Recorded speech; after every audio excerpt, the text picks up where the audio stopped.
All right, so to kick off our afternoon, we're going to have a special live recording of Canada's #1 food industry podcast, the Food Professor Podcast. All right.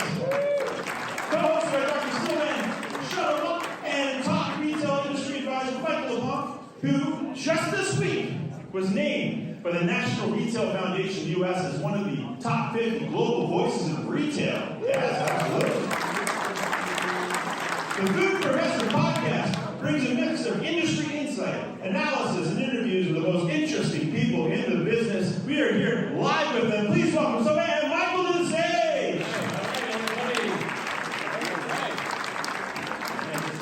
All right, thanks, Andy. All right, everybody. So what we're going to do today, we're actually going to do a live version of the Food Professor Podcast and how a sausage gets made, so to speak. So each and every week, in Wednesday morning, we send each other a couple of emails about things we want to talk about, and then we just roll with it, which is pretty much what we're doing again this morning. Now, we are also going to do, we're going to talk for about 20 minutes, and then we're going to turn the recording off, and you can ask Sylvain any question you like off the record.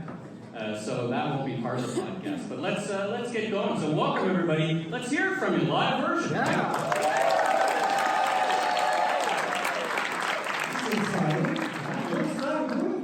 It's very exciting. First time, very inspired by Sandy. Great job getting everybody going and sparking them up after lunch.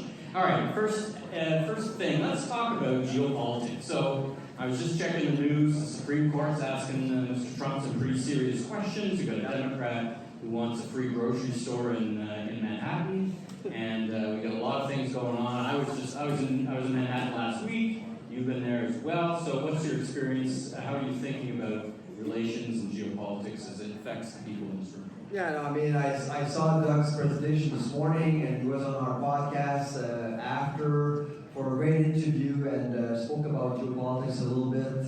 It's been rough, and I know everyone in the room would understand that things have been unpredictable. I actually have spent a lot of time in the U.S. in recent months. Taught a course at Purdue University a month ago or something, and I really got a better understanding of their perspective, really, in terms of what's happening. And frankly, in the United States, I think for most who actually do travel in the U.S. Will understand that really in the U.S., especially like in Indiana where I was, and I went to Texas as well, and New Orleans, it's a difference. Their focus is very much on revenue generation. And at Purdue one night, I actually went out on, well, not on a date, but at a dinner, and two former negotiators for the White House were around the table for Trump 1.0. And there was a little wine. There was some wine, coffee, but wine. Is that wine with an I or an H? A little whining. Yeah, no wine with no H. All right. Yeah, the good kind of wine. And one of the person actually, I was telling them how Canada is feeling right now. I mean, there's betrayal, lack of trust now, and all that. And explain to them the elbows up because they've never heard of it before. And she leaned over and she pointed at me and said, "Tell your Canadian friends to focus, to pay attention to Scott Besson, and that's it. Just focus on Scott Besson." And Hot hands Besson. He likes the fisticuffs, that guy. yeah, and when she said that, it made a whole lot of sense. I mean, for the policy in the U.S., it's really very much about revenue generation for the government. They don't necessarily talk about trades. The focus is not very much about trades. It's very much about decreasing the deficit, decreasing the debt, redistributing wealth through trades. That's been the focus. And Scott Besson, based on my conversation with what I think are pretty knowledgeable people, he's the most influential person around Donald Trump right now. And less London, actually much less London. When you look at all the different ways that different nations are approaching relations with the U.S., including ourselves, you're a big fan of Mexico. Yes, I am. Yeah. So talk about that, because it's been, we often talk about. I'm a big fan of President Sheinbaum. We we often hear about China and Mexico and Canada, the EU, but it's rare that and they're doing some interesting things, right? Absolutely. I mean, I was in Mexico in the winter with some Canadian grain farmers, and the attitude in Mexico is resilience, and frankly, President Charlebois, I don't think she's getting enough credit for what she's doing. She's dealing with Trump very well, very stoic, as far as I'm concerned, and they went through their 51 state phase with the wall back in 2016. Right. It was the same thing. It was their 51st state moment. And they actually dealt with it very, very well, and they're moving on, and they're trading. I'm happy that our Prime Minister went to Mexico to talk about trades. I think there's tremendous potential there for sure with Mexico and South America. I was in Colombia 2 weeks ago. I was in Colombia 2 weeks ago because I was invited, because they want to do business with us. And I think we should want to do business with them. There are 50 million people, and they're trying to figure things out after the cartel era. There's lots of things going on there that we can actually... And I imagine some people in this room who are importing coffee beans or coffee from that country. All right, let's shift gears. We're going to do this in a fast pace. In this time of the year, you turn your mind to Canada's Food Price Report, which will be coming out each and every December. So this time, it's probably done, and its production pretty much done. Can you give the... Not yet. Still working on that. So a little bit last minute debate. So for the context for everybody, tell us just a minute about how that report comes together, and then talk about what you're sensing, and give us a little bit of a sneak preview. Yeah, so we have now over 10 universities working together to support the food price report. It comes out first week of December. It's our 16th edition this year. Every year I come to you and talk a little bit about what's going to happen, and so we've had meetings with several universities. They do their forecasts. I get all their forecasts, and we try to figure things out. We've been using AI for well over a decade now. I must say, and again, in my conversation with Dr. Porter, and he kind of seen the same thing at BMO, is that we don't believe that 2026 will be an easy year for the consumer, unfortunately. And I'm not going to give you specific numbers because it's being recorded right now. The report will be out on December 4th, but there are categories that are going to be quite problematic, starting with meat. And meat is an important category for you because of the protein play. I call it the protein play. I think earlier today, a lot of people were talking about protein-fortified coffee. It's a big thing. There are a lot of consumers out there who are orphans, protein orphans. They went to beef, shot, and now we expect chicken prices to rise by as much as 25% within the next 6 months. More orphans, okay? So when you think about protein, they're going to be looking for a fix somewhere. Protein orphans. How many people in this room are adding protein in one way, shape, or another more than they did a year ago? It's a lot of people, right? It's really a big deal. And in the coffee, it's got to be some pretty margin too. I really appreciated the Beyond Meat invasion 6 years ago because it got people to think more strategically about protein. And frankly, now you're seeing a lot of companies, including coffee companies, looking into the protein space. So when you think about, because often the food industry is very linear. If you're in fruit and vegetables, you're in fruit and vegetables. If you're in frozen, you're in frozen. All of these silos are being broken up right now because of a consumer looking for different fixes in different places. And you would say that protein in coffee is a good opportunity, a nice tailwind for the category. Yes, the concern that I have with that is that it seems to be, you're starting to see dietitians, nutritionists saying, hold on here, it's not the same thing. So I don't know the science behind that. I don't know if it's good or not. But I do know there are dissenting voices out there saying maybe we shouldn't overdo it.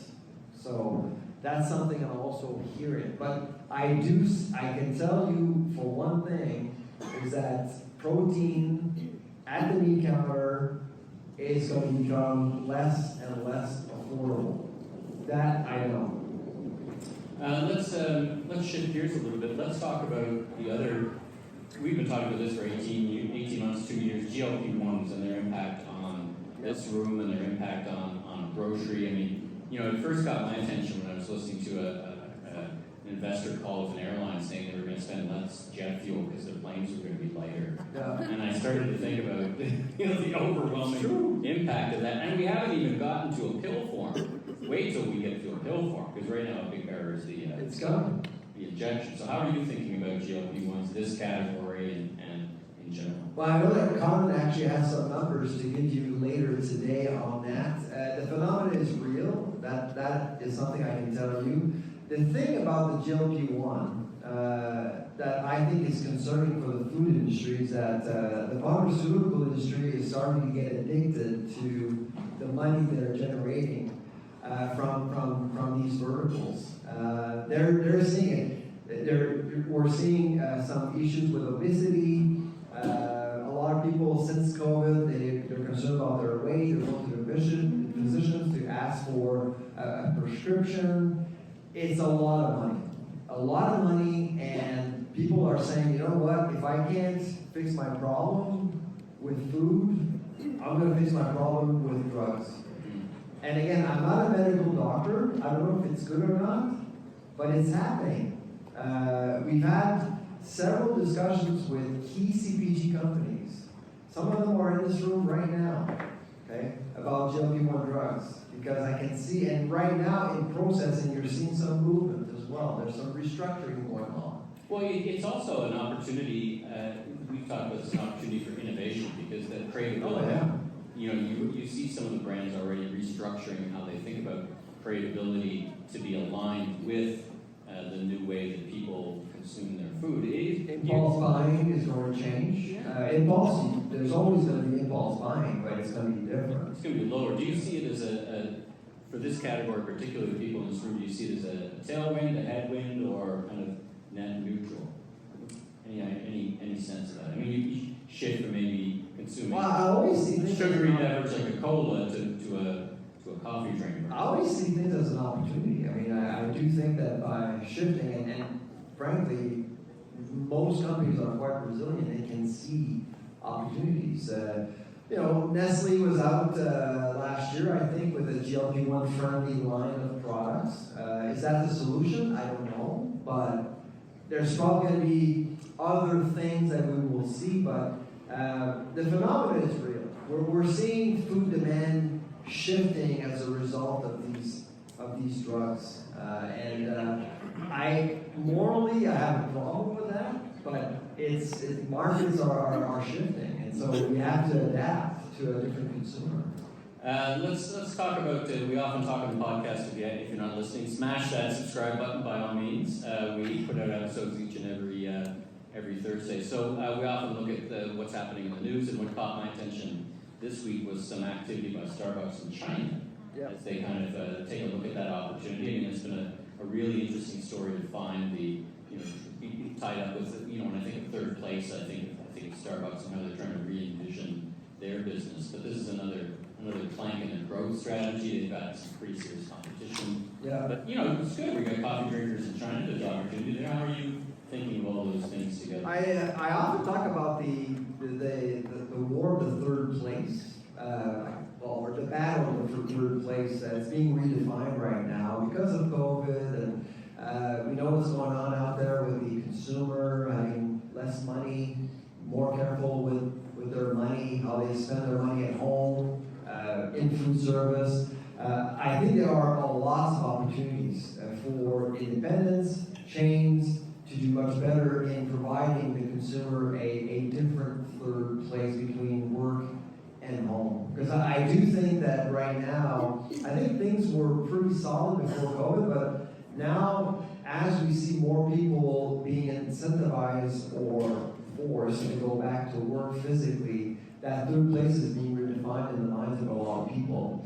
And so you have to think about location, you have to think about what you're doing, and for coffee operators out there, one competitive advantage that I can see right now treat people special.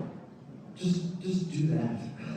I'm finding myself in situations where I'm not treated special anymore. The service is not good. I'm being honest here, but the service is not good most of the time. On Monday night, I was talking over lunch.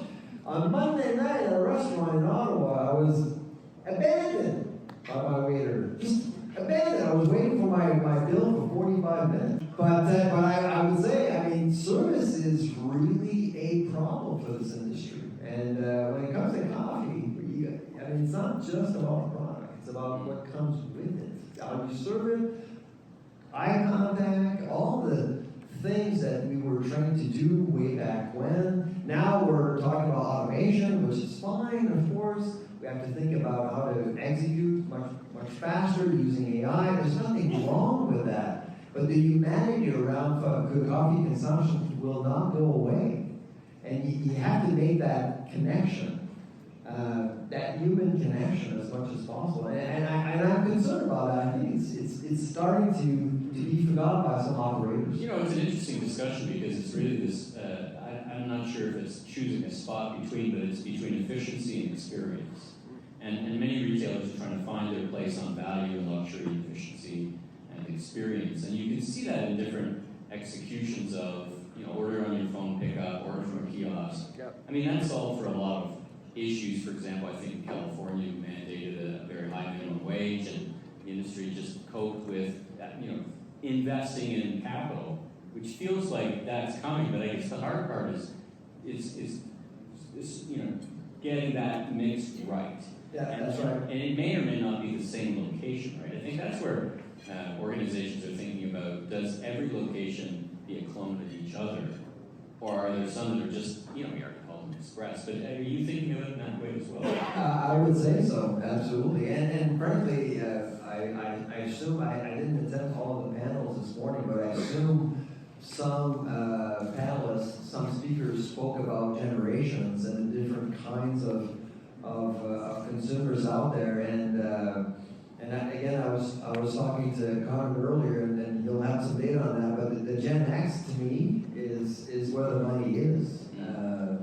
The alphas will come and they will have money eventually, but Gen X's are the money. I'm an X. We're the forgotten generation, but we're making a lot of money now. Vince agrees. Vince makes a lot of money. We know that. You make a lot of money. But, and we pay taxes, but essentially, I mean, the boomers, they're still around, of course, and it can generate some interesting income, yes, of course, with all due respect. Well, you may remember this, you know, the old nostrum about why don't you rob banks, right? Because that's what the money was. That's right, exactly. But the Gen X's are, and in fact, 2 weeks ago, I was in Montreal, and the entire day was devoted to Gen X's. Why? Because they're understudied. And frankly, it's all overdoing it. If you want to make money in the coffee business, get the money from Gen X's pockets. And they're going to reward you for it. All right, we got a minute left. So could you summarize for us what's happening in your universe in the next couple of months? You got some research coming out with, that's what, early December with Canada's Food Price Report. Yeah. Which, by the way, your track record for accuracy, because you go back and measure accuracy as well, is pretty outstanding, right? Plus or minus. It is, yeah. So out of 15 years, we were wrong once. So it's not bad, but that's the overall forecast. Yeah, at the higher, When the category level. When you start looking at 3 categories, our results are a little more. And you look at everything from weather patterns to all kinds of different trends and put them all in a We big. use data from the OCDE, from the United States, from Canada, of course, from all over the world to really assess exactly what's going on. And that's why in the media, I often talk about, you know, many reporters will tell you, our food inflation is way up, food prices are skyrocketing. Our job is to basically put things into context. Well, what's happening in France? What's happening in Germany? What's happening in India and elsewhere around the world? And I mean, frankly, what we've gone through the last few years, we weren't alone. I mean, if I asked you, where is Canada within the G7 G7 when it comes to food inflation. Right now, I don't know if anybody knows that in the room, but the answer is we have the third highest food inflation rate within the G7 right now, after Japan, which is almost at 7, and the UK is at 5. So we're at 4 right now, okay? But we're the only country within the G7 where our food inflation rate has gone up 4 consecutive months. So there are some headwinds for sure. So I mean, I don't want to be the bearer of bad news, but I do think that the next 12 months would be extremely difficult for consumers out there. So your advice is focus on how you're thinking about affordability and positioning. If I summarize, it's also. And the budget yesterday, obviously, I'm one that actually appreciated the budget last night. I don't think Doug appreciated it as much as I did. I appreciate it because there were no gimmicks, no slogans, no tax increases. Yes, the deficit, fine, but the budget was incredibly boring, and that's what we need. We need a business-friendly view on things to spend. Infrastructure, $150 billion, we need that.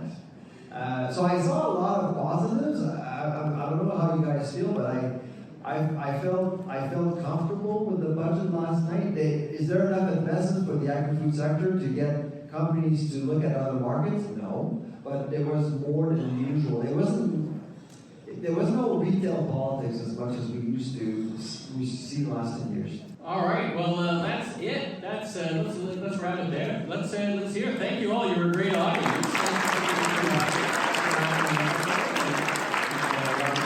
Thank you to the folks at the Crop Association. Thank you for being such great hosts. Yes. Thank you. Thank you. We'll be right back after these messages. Need fast, reliable Canadian shopper insights? Meet Rapid Response, Cattle's most popular survey tool. In just 5 questions, you can reach any audience in Canada, French, English, or both, with results delivered in as little as 5 business days. Whether you've got a big retailer meeting coming up or need quick, credible data to guide decisions, Rapid Response gives you expert research and a powerful Excel-based dashboard, all for just $2,500, with subscription options that can save you even more. As a listener of the Food Professor podcast, your first Rapid Response is free. Just email at insights@cattle.ca and mention the Food Professor. That's insights@cattle.ca. We are pleased today to be joined by Doug Porter, Chief Economist at BMO. Welcome to the program. Thank you for having me. Yeah, and we're here at the coffee conference. Is this your first time at the coffee conference? First time in person. I've done it virtually a couple times. That's right. And I just listened to your presentation. It was interesting, of course. I wouldn't say it was either positive or negative. I think it was realistic. Would you say the same? I would. Yeah. Obviously, we care about getting things right first and foremost. Yes. And apparently you do, actually, compared to other firms. You win awards for getting things right, you and the team, right? In terms of accuracy. Even a blind squirrel will find a nut once in a while. No, actually, seriously. Broken clock is right twice kind of thing.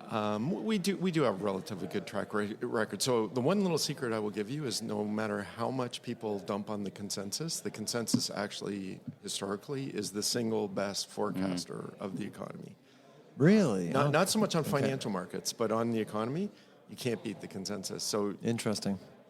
The trick is to figure out which way the consensus might be leaning just a little bit wrong and just edge it one way or another. Has your job gotten easier, harder, about the same since you've been doing this for a number of years? Is it, you've lived through many disruptions, COVID, and we've got one right now of some order of magnitude. Easier, harder, more data to work with. You got AI, you got a whole bunch of tools at your disposal. How is it for you and the team? It's completely different. I will say I wouldn't say it's easier or hard. In some ways, it's easier to get the data. It's easier to get the information, but that's true for everyone, and it's even true for our clients as well. So you have to take it to the next level. You actually have to add some value in terms of all that information. But just to give you a sense of how things have changed, when I first started, I won't give you the exact date, with the Bank of Montreal, our economics department was 30 people, now it's 15, and the size of the organization has grown by many multitudes. So we've seen real productivity growth. And with 15, you feel more efficient. You feel Definitely. more productive. Yeah, Definitely. I would say we produce more now and do more presentations, Incredible. and more publications than we did with 30 people. So the big question, of course, and you kind of ended with that, is whether or not we're going to go into a recession. Your position is probably not. How confident are you with that forecast? Not terribly. Look, we've been on the edge for the last 6 months. We actually saw an outright decline in the economy in the second quarter of the year because when the first blow from tariffs hit, we actually did see a pretty big drawback. The third quarter is going to be close. So if you go by the textbook, it was nearly a technical recession through the middle part of the year. But I would say that might be the worst blow from the trade war. Since then, we've seen interest rates come down. We've seen a lot of effort, even in the recent budget, to try to support the economy.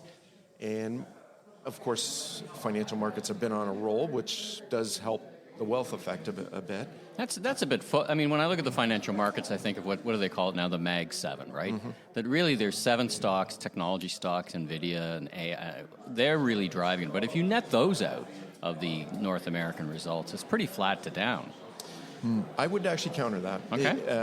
It's true. It's a little bit more of a nuanced picture in the U.S. But think about the Canadian market. The Canadian market has none of those big 7, and it's had a phenomenal year. Okay. It's now some of that is gold stocks, but even outside of gold, we've had strength in the financials. And I have to say, if the banks are doing relatively well, they're a reflection of the broader economy. Sure. And I often say to people, do you really think we're in a recession? If the equity market can rise by 20 or 30% a year, that would be one of the strangest recessions ever. And also at the same time, we're close to having record high in auto sales, and even home building this year is actually going to end up being pretty strong. So while there are certain sectors of the economy that are really being walloped, many others are. And those positives aren't getting a whole lot of attention. Absolutely not. Yeah, absolutely. So this podcast is about food, the food economy. So going back to last night's budget, so what are your thoughts? You just mentioned that perhaps the budget will do some of the heavy lifting we need over the next little while. Do you think it was enough? If you're thinking about the entire food spectrum from farm gate to plate, do you think there are some blind spots there that was in the budget? What do you think? So I have to say, of course, every budget has a different personality, and this one was definitely aimed at supporting the business sector through this difficult episode. It really did not have much of a heavy concentration in terms of improving affordability, helping the consumer. It was really light on that. It wasn't really retail. No. Yeah. And I've heard it described as the Trump made me do it budget. that's not a bad way to put it. Basically, it is a response to the trade war. Quite a different picture than a year ago or 2 years ago, where all the talk was about we've had a big run up in inflation and we have to help consumers through this episode. There's very little of that, and unfortunately, I think that means that it's not going to do a lot to. My impression, and I'd like your thoughts on that, Doug, is that we've been trained over the last 10 years to think retail and consumer very much, because we did have the Trudeau era of really focusing on buzzwords, and it attracted a lot of attention. Last night's budget was kind of boring, I guess, because it's very focused on business and over the next 5 years, and there's some infrastructure investments that's very boring, unsexy. Do you think there's some of that going on as well? Because the reaction to the budget is very similar to, overall, is very similar to yours. I mean, is this going to work? There was not a whole lot for food and ag, and what are your thoughts?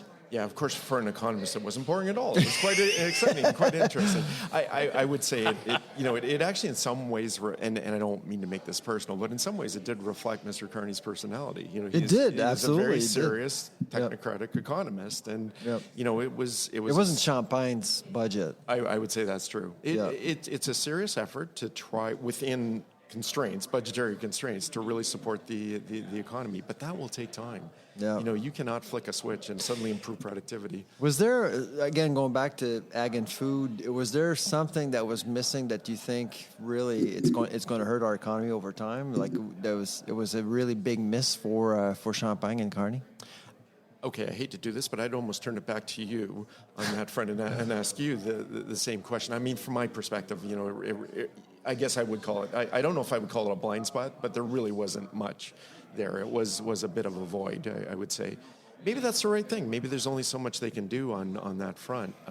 Things like, say the grocery rebate or that sort of thing. It is a relatively short-term solve, and it's not going to fix food prices longer term. This morning you didn't talk at all about interprovincial trade barriers, and I know you've commented on that.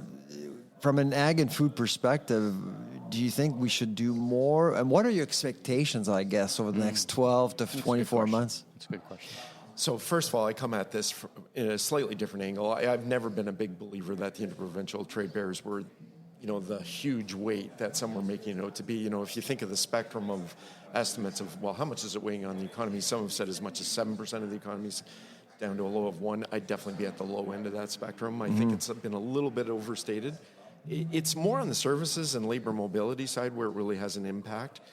When you get into goods outside of, say, BC wine, what we're really talking about is, supply management to some extent is, that obviously is a tough nut to crack. I think the dairy farmers appreciated this morning that you didn't talk about supply management. Absolutely.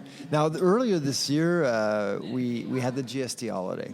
And I personally testified before Senate against the policy. I don't think it was a good idea. There's Restaurants Canada is out there advocating for the end of GST in food service. Do you think it's actually a good idea? What are your thoughts about GST in food in general? Do you think it would actually help the economy?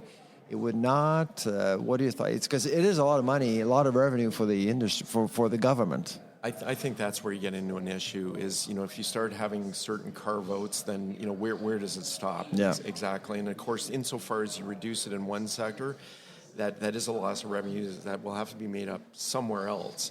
And, I mean, the whole beauty of the GST when it first came in, while it was imperfect, it did try to level the landscape as much as possible, and it was relatively simple, relatively straightforward. I think, the more exceptions you make, the more complicated it gets, the less efficient it is. I can see a bit of an argument for the food sector, the grocery sector, the restaurant sector.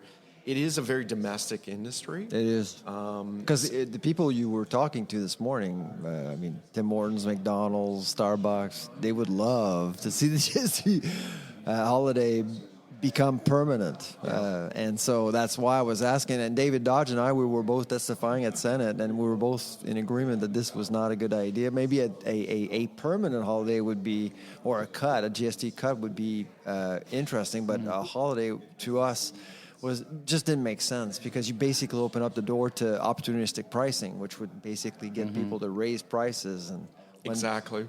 I do not like anything that sort of feels like a gimmick, or you actually want certainty in your tax system. I think that's part of the beauty of the GST, and not to really tinker a whole lot. So I did not love the holiday aspect of it. Now, if we're talking about long-term relief, that's a different story. Which is a tougher proposition, because that commitment to NATO isn't going to pay for itself, right? I mean, we got to go find a lot of money. I actually think there'll be a 1% increase in the GST, that it's inevitable. I mean, we go to 5% of the budget. Where's that $40 billion coming from other programs? Anyway, a little off topic. I wanted to pick up on something the Restaurants Canada said about the budget, and of course there were some cuts in temporary foreign workers, and there's a leveling of immigration to the country. Now, we know the numbers. This isn't politics, it's math. Left to its own devices, North America, Canada, whatever, the population will absolutely decline and get older. So how do you view this balancing act between bringing more new Canadians in? We had this big growth, but maybe the system couldn't handle it all at the same time. Where do you guys sit in terms of immigration and the relative terms, and temporary foreign workers, which Restaurants Canada say we desperately need? How does all that factor into your thinking about the economy? So first of all, just a level set, basically any population growth is going to be driven by immigration. Births and deaths are almost exactly offsetting right now. Like, it's actually interesting how close it is. So we would have essentially zero population growth without immigration growth. Our view is where we were before 2015 was sustainable for the labor market, for the housing market, roughly consistent with about 1% a year. We got way away from that after the pandemic. I mean, to me, 3% was just ridiculous. The housing market could not handle that. I'm sorry, I was on record even before they changed it, saying there is a direct link between population growth and real home prices, and we've already got a relatively unaffordable situation. It's going to get worse. It got way worse. Way worse. Like I would say we have an affordability crisis, so we have to address that first. And people were being stacked up like cordwood in certain parts of this. Like there just wasn't housing. There just wasn't stock for them to live. I mean, it was just it was unfair. Really. You had 15 people living in a house, that sort of thing. And it also put pressure on the labor market. I do believe that one of the reasons why we got such a high youth unemployment rate is we had the youth population grow by 6-7% in a single year at one point. We just overdid a good thing. So we do need a couple years of correction. But after the housing market is in a more affordable situation, after the labor market has stabilized, then I think we can talk again about getting back to immigration consistent with roughly 1%. I appreciate there are trade-offs. The reason why they didn't open it up just for fun. They opened it up because they had real labor shortages coming out of the pandemic. Well, this is the paradox, right? The exhibition, the CNE in Toronto has 14,000 people line up for a temporary job, yet Restaurants Canada and many are saying we can't find people. So I'm trying to square that circle. Is it a geographic thing? There certainly seems to be enough, at 15%, enough youth to take the job. They don't. How do you guys conceptualize that in a model where you've got many industries saying, oh my God, like Sylvain, you and I have talked about this before, like the food processing industries, thousands of open spots. Yeah. But yet we have unemployment. Is it labor mobility? How do you tie all that together? So I think you have to give the market a little bit more time to adapt and to get that match, because as you say, there is obviously a mismatch, that we've got essentially 3 unemployed Canadians for every vacant job. Like, I'm sorry, do we really need a lot of extra temporary foreign workers and international students when, we've got a lot of unemployed people right now?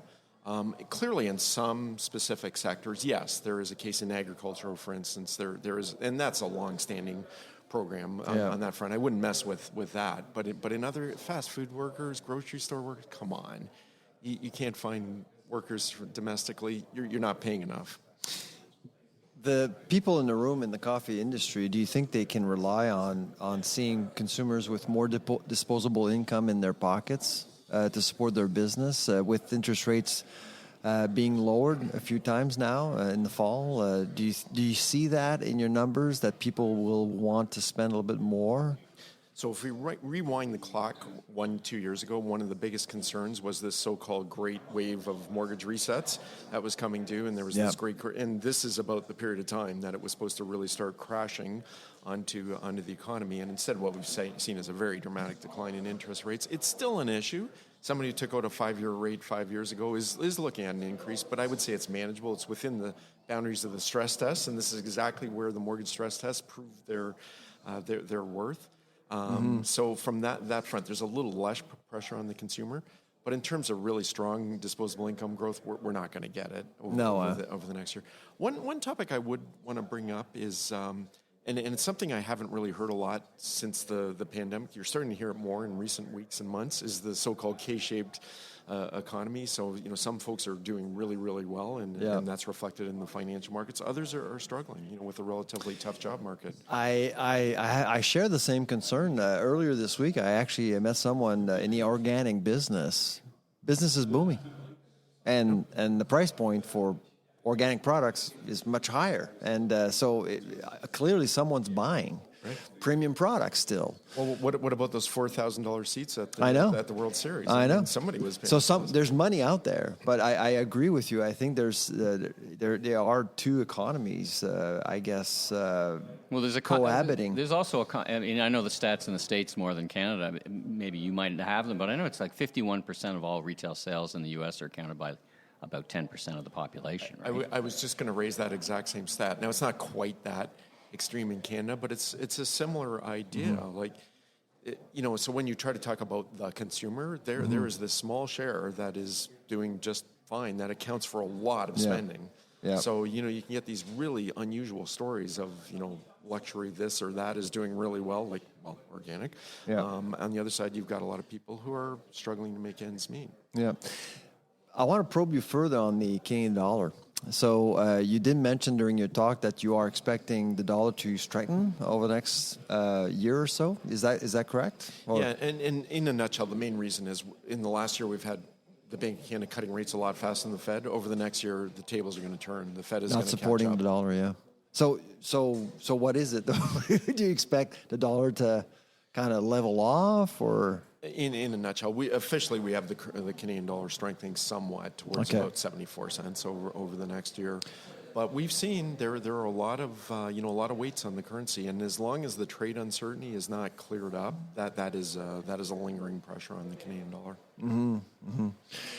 Any other questions? I got one more question, and I guess it's for the long-term state. I mean, the Bank of Canada put out an interesting analysis that compared pre- and post-Trump in terms of growth projections for Canada, and it was pretty clear it went down and sustains at 1%, which is kind of flat as a card table, so to speak. Do you concur, or do you? Sylvain and I don't always agree on the prospects for the economy based on what's going on, but as we try to restructure, try to figure out where our trade is, where the chance of moving trade here and there. How do you guys view the long-term prospects for the Canadian economy? I'm net negative on it, but what do you think? I think when we get beyond a couple of years, we'll be back towards expecting roughly 2% growth a year again, maybe a little bit less than that. Now, where's the source of that optimism? Because it seems, we can pick a couple of industries. Softwood lumber, bigger than auto, but auto and softwood lumber seem to be very much in trouble from U.S. policy. They seem to be very clear, articulated. We are taking back the auto industry, and that'll sort itself out in a decade. But that's going. So one thing I'll tell you is in 1999, Canada was producing more than 3 million cars a year. Now we're producing about 1.3 million a year. So, we've dealt with a very severe shrinkage of the Canadian auto sector. It was already happening before years. Trump. Yeah. It's accelerating something that was probably largely in place. I do believe we will still have some auto industry even a decade from now, but it will probably be smaller than it is today. There are other sectors that can step in. But frankly, when you say optimism, 2% growth is not particularly optimistic. That's still pretty modest. Right. Yeah, right. no, absolutely. I mean, it gets to standard of living, right? It gets to the essence of this conference about, disposable incomes, when people go to restaurants and all these things, the prospects for us as Canadians to live, my kids to have, our kids to have a better life than I did. I'm not wildly optimistic about it. If I think of the near term as in a decade. So when you hear those real GDP numbers, think of that as being like real income growth for the overall economy. It's the other side of the coin, and that's roughly what incomes grow at. And then you have to take off population growth as well from those numbers. And our per capita GDP has been about flat for the last 10 years. And Sylvain, you would say we just got to get after productivity, right? I mean, that's the big gap. I think everyone, It's not you say that. I mean, everyone is saying it. Yeah. One last question about youth and unemployment. Mm-hmm. I'm an academic. I work at the university. I'm at McGill this year. How responsible are universities in regards to youth unemployment, training the proper talent for the workforce? The paradigm shift of saying, you know what, you don't have to go after a desk job. There are people out there that has to do some actual work. So, do you think that the university system is somewhat responsible for youth unemployment, or are we training our children the right way? I guess for our economy, for what our economy needs. I guess the short answer would be no. But does that really not entirely? But does that really fall on the university itself? They're part of the overall story, but some of it is the student. How do we fix it? Better maths and sciences in elementary school would be probably a pretty good place to start, I think, right? Probably. Of course, not everybody's going to be an engineer. Not everyone can be an accountant. That would be part of it. I don't know that there's an easy answer to that question. Yeah. One thing we didn't talk about, the youth unemployment rate, it's true in the U.S. too. Their youth unemployment rate is creeping up. That's right. Not to the same extent ours is. AI is playing a role. It is leading to more caution among businesses to, do we really need all these workers coming in with, they don't know exactly how AI is going to affect their business. So I think that's playing a role as well. We're 20 minutes into the interview and we've just brought up AI. So you can't go without, right? But I do want to follow that thread of discussions. Lots of people see AI, and I fear for it that it's going to knock out a whole cohort of first-level managers and interns and the summer unemployment. There's a lot of people who say, I don't need an intern. I got 500 of them, equivalent of that with ChatGPT.